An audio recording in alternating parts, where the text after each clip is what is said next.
WhiskyJason hier, Whisky aus der Sicht eines Amerikaners. Heute bin ich in England. Nein, nicht Schottland. England, man merkt es auch immer die Farben, die ich benutze, auch am Anfang mit meinen Thumbnails. Lord Mayor's Reserve. Whisky Base Nummer 126030, 46%, Batch 1 2018. Und diese Flasche habe ich persönlich von Limburg, von der Vertreter von Cotswolds Distillery bekommen. Peter Estlin ist oder war besser gesagt Bürgermeister denn dort von der City of London und er Teilhaber auch an der Cotswolds Distillery. Und der hat einfach gesagt, ich möchte gerne eine eigene Abfüllung haben. Siehe da, was er will, kriegt er auch. Und er hat 691 nummerierten Flaschen gehabt. Warum? Weil er der 691. Bürgermeister war. So, Daniel Zor, S-Z-O-R, ist ein gebürtiger Amerikaner, der seinen Reichtum bei der Financial Market in London gemacht hatte, hat sich zurückgezogen, sagte, ich will auf einem schönen Land wohnen. Cotswolds ist sozusagen das Harz von England. Ist ein bisschen hügelig, sehr, sehr schön, sehr, sehr rustikal, sehr schön und hat ein Hobby einfach mit seiner Freizeit verbunden, hat eine Schuppen, hat ein Gebäude gefunden und hat das dann umgewandelt, auch mit Lizenzen und alles Mögliche in eine Distillerie, der Juli 2014 eröffnet wurde. Damals hat er die besten Leute auch engagiert, inklusive Dr. Jim Swan, der leider verstorben ist und mit Jim Swan wurde diese Technik entwickelt, STR. Man hat alte in Portugal Rotweinfässern genommen, die hat man dann geshaved, also ein Hobel ausgehobelt. Man hat sie neu getoastet. Genau, shaved, toasting und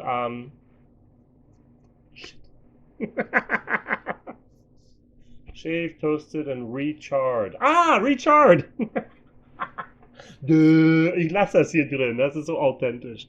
Shaved, gehobelt, toasted, also erwärmt, sodass der Zucker da drin zu karamellisieren kann. Und dann kommt das mit der Zunge geküsst, re-charred. Also das ist sehr, sehr schön. Also mit Didi war ich mal unterwegs und das ist der Person vom Albe Collections und er hat auch diese STR-Fässern gehabt und ich habe sein Englisch korrigiert. Das ist natürlich jetzt hier so für mich umso besser, dass ich mein eigenes Englisch korrigieren musste jetzt hier.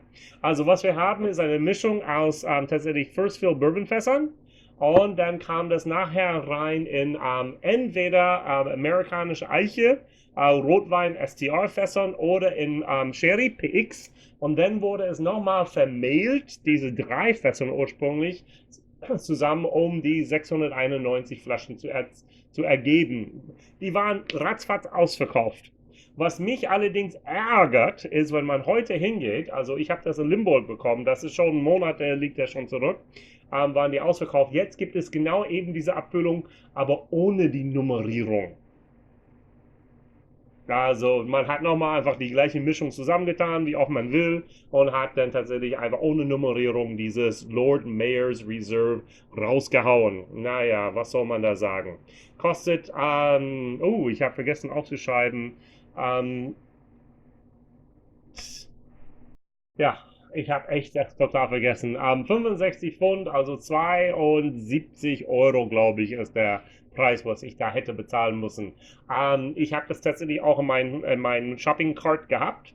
Und dann habe ich ein bisschen gewartet und, oh Mensch, 72 Euro, ob jemand in Deutschland es wirklich haben will oder nicht. Dann ging da mal hin und ausverkauft. Also von daher es ist immer gut, wenn die Leute dort in Limburg nach unten bücken und dann die guten Flaschen rausholen. Und er sagte, ich kann dir ein Sample geben, aber mehr nicht. Ich sage, perfekt, das ist alles gut. Also von daher sieht die Flasche dann da.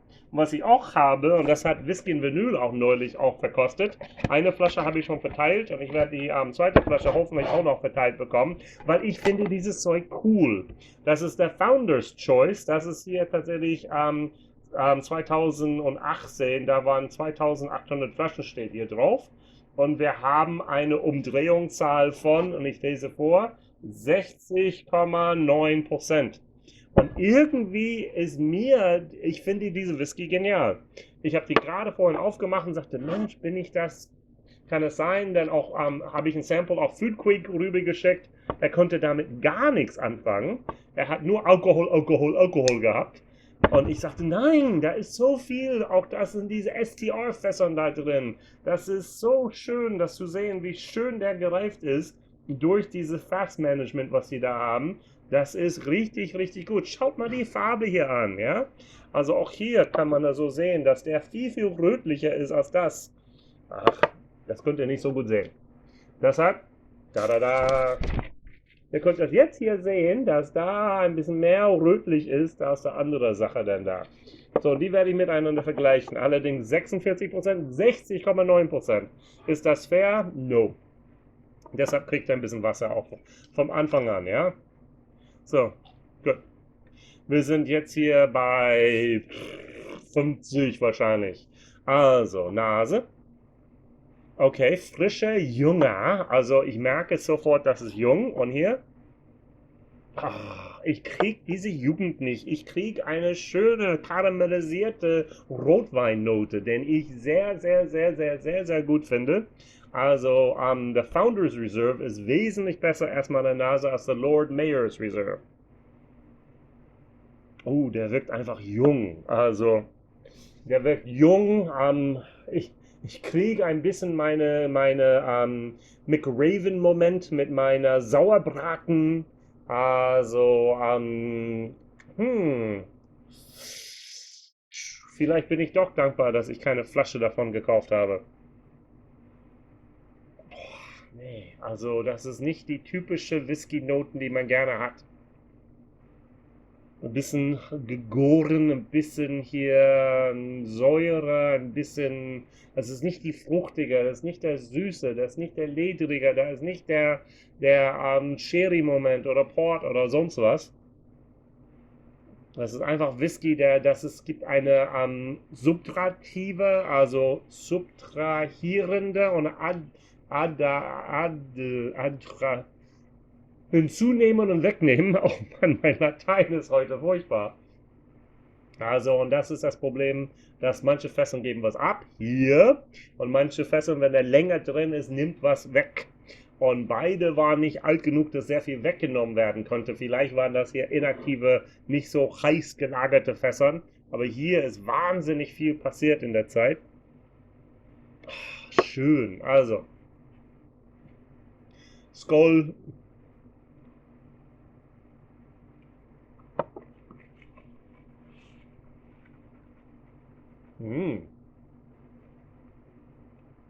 Spritzig, jung, scharf. Boah, ist das ein. Also am Ende kann man ein bisschen erahnen, dass da eine nette Sache sein könnte. Aber der. Also, boah, es ist lange her, seitdem ich so ein Whisky hatte. Zum Glück. So was Junges, so was Unreifes, so was. Okay, gut. Ich habe neulich, vor ein paar Wochen habe ich Keeling Single Pot Batch 2 und 3 auseinander gepflückt und total demontiert. Hat mir absolut nicht geschmeckt. Geht in eine andere Richtung, aber ist so ähnlich. Das sind einfach zu jung für mich. Allerdings, und jetzt ist das dieses auf Englisch Conundrum, also diese Rätsel in sich, diese Oxymoron. Diese Sache ist gleich alt im Grunde, aber durch diese aktive STR-Fässer, Shaved, Toasted and Re-charred, ist der wie ich sagte, eine karamellisierte Rotweinnummer. Stell mal vor, du hast hier, oh ja genau, das ist das. Es gibt in der lange Rolle, also Rolo, da ist es diese Karamell da drin mit Schokolade rum. Und die muss man dann durch diese goldene Folie musst du abnehmen und dann kannst du den Mund reintun.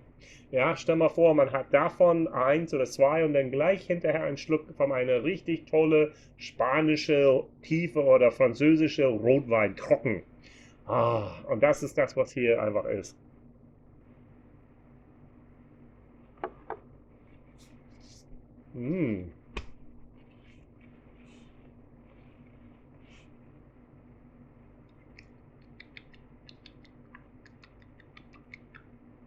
Ja, der ist auch ein bisschen spritziger, glaube ich, als das erste Mal.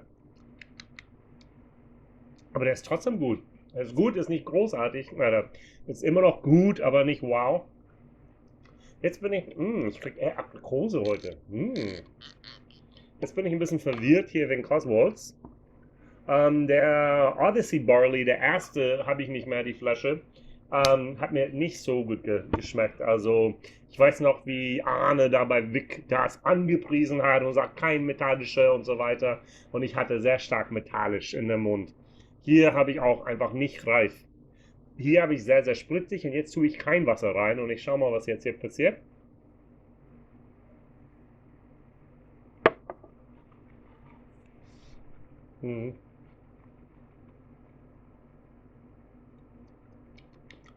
Besser. Wow. Also fruchtig ohne Ende für mich. Wow. Sehr gut. Ich mag den. Also, wie ich schon gesagt habe, Food Quick konnte damit nichts anfangen. Whisky und Vinyl haben sich echt da viel Mühe gegeben damit und können auch nicht unbedingt sich da groß, sie werden auch nicht keine große Freunde werden. Aber das ist schon eine Whisky, mit dem ich hier ja, mich gut angefreundet habe. Okay, Mayors Reserve. Ich bin echt am Überlegen, ob ich immer noch ein Whisky auf Englisch drehe, ein Verkostungsvideo auf Englisch drehe. Denn es gibt einen Freund, der heißt No Nonsense Whisky, das ist Finn. Und er wohnt eine halbe Stunde entfernt von Cotswolds. Und er hat den Mayors Release auch nicht verkostet. Und deshalb würde ich gerne nochmal das machen, obwohl der nicht so wow ist, finde ich.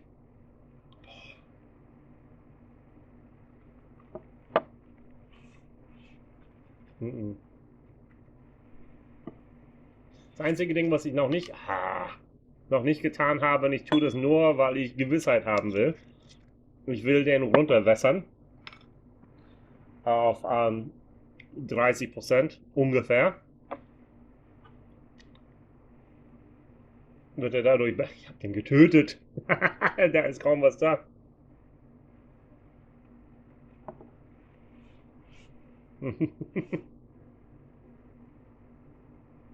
Ich habe den buchstäblich da so weit verwässert, da ist kaum was. Das zeigt auch, wie wenig da ist. Also Lord Mayor's Reserve, Peter Estlin. Tut mir leid, das, was ihr ausgesucht habt, da hat mir nicht gefallen.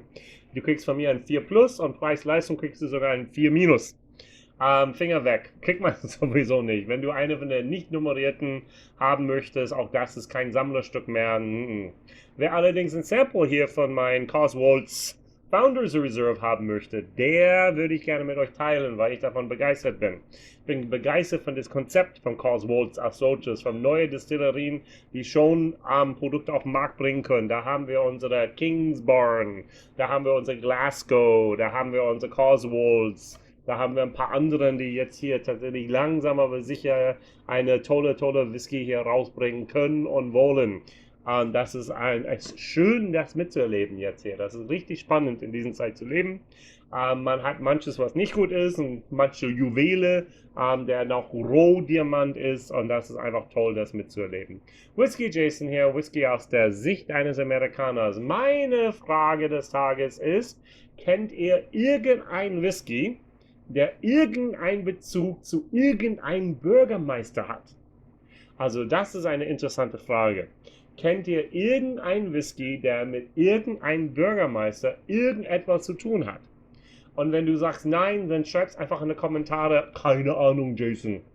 Also, oder noch keine Ahnung. Also, Google, das heißt jetzt hier YouTube, liebt es, wenn man einfach mal hier was auch an Kommentare hat. Deshalb bitte, bitte, bitte. Oder ihr könnt einfach eine andere Frage beantworten oder eine andere Frage darin schreiben. So, WhiskyJason hier. Liken, abonnieren, auf meine Sample-Liste schauen, mich direkt anschreiben, whiskyjason@gmail.com. Ein Wort WhiskyJason. Wir sehen uns jeden Tag um 17:30 Uhr. Am Sonntags, wie ihr es schon kennt oder noch nicht, 21 Uhr ist ein Livestream, das ist echt cool. Und auch da bitte, bitte, bitte immer wieder vielleicht auf den Amazon-Link draufklicken und irgendwas anderes kaufen stattdessen. Das hilft mir. Okay, bis morgen. Ciao.